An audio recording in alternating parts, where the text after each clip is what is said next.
Friends, क्या आपके पौधे ग्रोथ तो करते हैं लेकिन उनमें फूल नहीं आते हैं? फूल आते हैं तो इक्का दुक्का बहुत ही कम संख्या में आते हैं, या फिर पौधे में ग्रोथ ही नहीं हो रही है बल्कि पत्तियां पीली पड़ के झड़ रही हैं, पौधा एकदम कमज़ोर और बेजान नज़र आ रहा है। तो आज की वीडियो में मेरे साथ बने रहें। एक ऐसा पावरफुल ऑर्गेनिक फर्टिलाइज़र मैं बनाने वाली हूँ जिसके उपयोग से आपके पौधे को नाइट्रोजन, पोटेशियम, फॉस्फोरस के साथ साथ मैग्नीशियम, कैल्शियम, कॉपर, जिंक जैसे पोषक तत्व मिल सकेंगे, जिससे पौधा मजबूती से ग्रोथ करेगा। इसमें मौजूद पोटेशियम प्लांट में फूल लाने में मदद करेगा, पौधे की इम्यूनिटी को बढ़ाएगा, और मौजूद इसमें नाइट्रोजन पौधे को ग्रोथ करने में, घना बनाने में हेल्प करेगा। पत्तियां पीली पड़ रही हैं तो इस फर्टिलाइज़र में मौजूद मैग्नीशियम पत्तियों को पीला नहीं पड़ने देगा, हरा भरा बनाए रखेगा। कभी कभी फर्टिलाइज़र देने के बाद भी प्लांट में ग्रोथ नहीं होती है, फूल नहीं आते हैं या फूलों का आकार बहुत छोटा होता है, तो फ्रेंड्स ऐसा मिट्टी के पीएच गड़बड़ होने से होता है। तो इस फर्टिलाइज़र को डालने से मिट्टी का पीएच बैलेंस रहेगा और गुलाब, गुड़हल, मोगरा, अपराजिता जैसे फूलों वाले पौधे बहुत अच्छी फ्लॉरिंग करेंगे। यदि आपने विंटर फ्लॉरिंग प्लांट लगाए हैं, जैसे कि आप देख रहे होंगे, ये मेरे गुलदाउदी के प्लांट्स हैं और उनमें अभी तक कलियां नहीं बनी हैं, पौधा घना नहीं है, सही तरह से ग्रोथ नहीं हो रही है, तो इन प्लांट्स में भी आप इस फर्टिलाइज़र का यूज़ करें। बहुत जल्दी पौधे कलियां बनाना शुरू कर देंगे। मेरे प्लांट्स में तो देखिए फ्लॉरिंग होना भी शुरू हो गई है, सारे पौधे ढेरों कलियों से भरे हुए हैं। और सिर्फ यही प्लांट्स नहीं, जितने भी विंटर फ्लॉरिंग प्लांट्स हैं सभी में बहुत अच्छी ग्रोथ हो रही है और ढेरों कलियां आ रही हैं। कृष्ण कमल का प्लांट यदि आपने लगाया हुआ है और वह भी फूल नहीं दे रहा है तो उसमें भी आप इसका यूज़ करें, पौधे पे लगातार ग्रोथ होगी और ढेरों कलियां बनेंगी। तो चलिए शुरू करते हैं इस फर्टिलाइज़र को बनाना। इस फर्टिलाइज़र को डायरेक्ट सॉइल में ही यूज़ करना है। अभी नवंबर का महीना चल रहा है, इस समय आप इसका उपयोग करें। आने वाली सर्दियों में आपके प्लांट बहुत अच्छी फ्लावरिंग करेंगे। तो फ्रेंड्स, सबसे पहले मैं ले रही हूँ ये बर्मी कंपोस्ट। बर्मी कंपोस्ट सभी पौधों के लिए फ़ायदेमंद ऑर्गेनिक फर्टिलाइज़र है। महीने में कम से कम एक बार तो आपको अपने सभी प्लांट्स पर इसका यूज़ करना चाहिए, क्योंकि इसमें सारे पोषक तत्व मौजूद होते हैं और ऑर्गेनिक होने की वजह से पौधे पर किसी तरह का कोई नुकसान नहीं होता है। तो मैंने 2 से 3 मुट्ठी ये बर्मी कंपोस्ट ले लिया है। आप अपने पौधों की संख्या के हिसाब से इस फर्टिलाइज़र को कम ज़्यादा बना सकते हैं। लगभग 3 से 4 पौधों के लिए मैं ये फर्टिलाइज़र तैयार कर रही हूँ।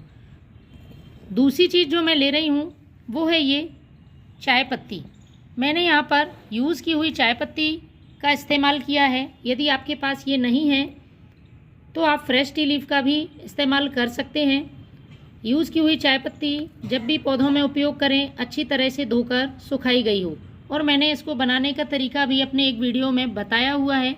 यदि आप नहीं समझ पाते हैं कि यूज़ की हुई चाय पत्ती को पौधों पर किस तरह से उपयोग करने लायक बनाना है, तो आप वो वीडियो देख सकते हैं। तो मैंने लिया है 2 छोटा चम्मच ये यूज़ की हुई चाय पत्ती को। यदि आप फ्रेश टी लीफ का इस्तेमाल कर रहे हैं तो 1 छोटा चम्मच फ्रेश चाय पत्ती ले सकते हैं। प्लांट की मिट्टी को एसिडिक करने का काम करती है और सर्दियों में तो फूलों वाले पौधे के लिए बहुत ही उपयोगी है। अब बात आती है प्लांट में फूल ना आने की, या फिर कम संख्या में और छोटे आकार में फूल आने की। कलियां नहीं बनती हैं, प्लांट ग्रोथ करता जाता है, तो एक बिल्कुल ही फ्री की चीज़ है जिसको डालने से आपके प्लांट की ये समस्या दूर होगी। वो है ये प्याज के छिलके। आपको प्याज के छिलके लेना है और उन्हें अच्छी तरह से पीस लेना है। प्याज के छिलकों में पोटेशियम भरपूर मात्रा में होता है और पोटेशियम की कमी से ही प्लांट में फूल नहीं आते हैं। पोटेशियम प्लांट की जड़ों को मजबूत बनाता है, इम्यूनिटी को बढ़ाता है। यदि आप प्याज के छिलके इस्तेमाल नहीं करना चाहते हैं तो केले के छिलकों को सुखा लें और पीसकर उसका पाउडर बना लें। इसकी जगह पे आप केले के छिलके का यूज़ कर सकते हैं। केले के छिलके भी पोटेशियम से भरपूर होते हैं। तो 2 से 3 चम्मच हमें ये प्याज के छिलके का पाउडर डाल देना है। अब यदि प्लांट में समस्या है पत्तियां पीली पड़ने की या पौधा घना नहीं होने की, तो इस समस्या को दूर करने के लिए आपको मैग्नीशियम रिच फर्टिलाइज़र महीने में एक बार अपने प्लांट को देना चाहिए। तो मैग्नीशियम का सबसे अच्छा सोर्स है फर्टिलाइज़र के रूप में आप यूज़ कर सकते हैं एप्सम साल्ट का, जिसका पूरा नाम मैग्नीशियम सल्फेट है।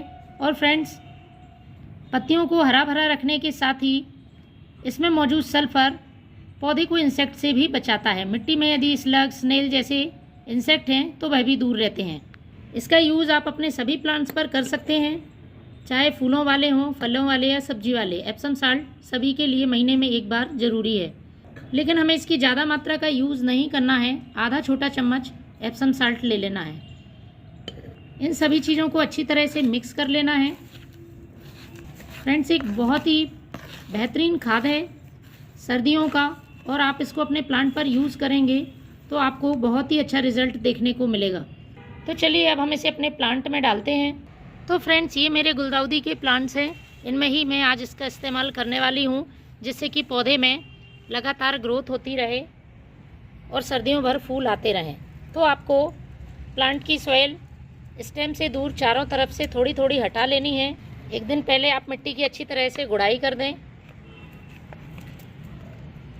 अब हमें लेना है 1 मुट्ठी ये खाद। पॉट की साइज़ के हिसाब से आपको ये खाद डालना है। बड़ा पॉट है 1 से 1.5 मुट्ठी डालें, और ज़्यादा बड़ा है तो आप 2 मुट्ठी खाद का इस्तेमाल कर सकते हैं। छोटा है तो आधी मुट्ठी ये खाद डालें। उसी हिसाब से आप अपने प्लांट में इस खाद को डालें और इस तरह से मिट्टी से कवर कर दें और फ्रेंड्स वाटरिंग कर दें। इसी तरह से हमें दूसरे पौधे में डाल देना है। तो फ्रेंड्स, अभी नवंबर के महीने में आप भी इस फर्टिलाइज़र का अपने पौधों के लिए यूज़ ज़रूर करें। Thank you.